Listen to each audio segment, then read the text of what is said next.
जिसने उठाई दलितों की आवाज, जो बनी नारी शक्ति का प्रतीक, अपने ही घर में करना पड़ा था भेदभाव का सामना।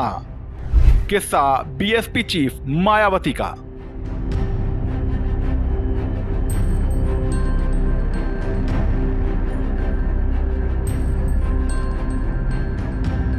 बात उन दिनों की है जब मायावती पहली बार यूपी की सीएम बनी। बेटी चीफ मिनिस्टर बनी तो पिता प्रभुदास लखनऊ आए और बिटिया से अपने इलाके बादलपुर की कायाकल्प करने को कहा। सीएम बन चुकी थी बेटी, इसलिए तपाक से बोली, क्यों, आपका वंश तो बेटे चलाने वाले थे, उन्हीं से बनवा लो सड़कें। बचपन से ही घर में बेटे बेटी के बीच भेदभाव झेल रही मायावती की बात अपने आप में ये बताने के लिए काफ़ी थी कि उनका पहला संघर्ष अपने ही घर में और अपनों के ही खिलाफ था। मायावती को गुस्सा क्यों आया? दरअसल मायावती ने बचपन से ही अपने घर में बेटे और बेटी के बीच खाई को महसूस किया। मायावती की biography Behen ji rise and fall of Mayawati में लेखक अजय बोस लिखते हैं, मायावती के पिता प्रभुदास अपने माँ बाप की इकलौती संतान थे। जब उनकी 3 बेटियां हुई तो बेटे की चाहत में वो दूसरी शादी करने को तैयार हो गए थे, मगर मायावती के दादा मंगलसेन ने ये शादी नहीं होने दी। बाद में जब घर में बेटा पैदा हुआ तो प्रभुदास को अपनी गलती का एहसास हुआ। भाई बहनों में भेदभाव। पिता ने दूसरी शादी का इरादा भले ही छोड़ दिया हो, मगर बेटे बेटियों के बीच भेदभाव करना बंद नहीं किया।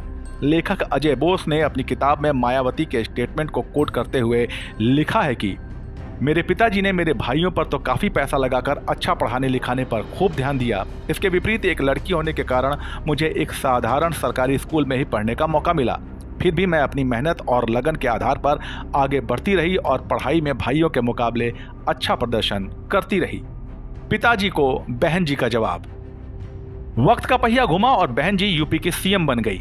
अजय बोस अपनी किताब बहन जी में लिखते हैं कि मायावती के सीएम बनने के बाद उनके पिता प्रभुदास लखनऊ आए और उन्होंने अपने क्षेत्र बादलपुर के लिए खास योजनाओं का आग्रह किया। इस पर मायावती ने उन्हें ताना दिया, आपका वंश तो आपके बेटे चलाने वाले हैं, उन्हें अपने गांव बादलपुर ले जाओ और उन्हीं से गांव की तरक्की करवा लो, सड़कें बनवा लो, बसें चलवा लो, स्कूल खुलवा लो और अस्पताल बनवा लो।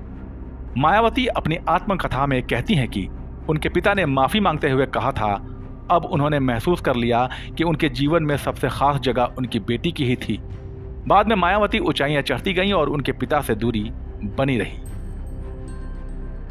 मायावती की जिंदगी से जुड़ी ये दास्तान आपको कैसी लगी, हमें कमेंट सेक्शन में बताइए और ऐसे ही दिलचस्प सियासी किस्सों के लिए बने रहिए जनसत्ता के साथ। नमस्कार।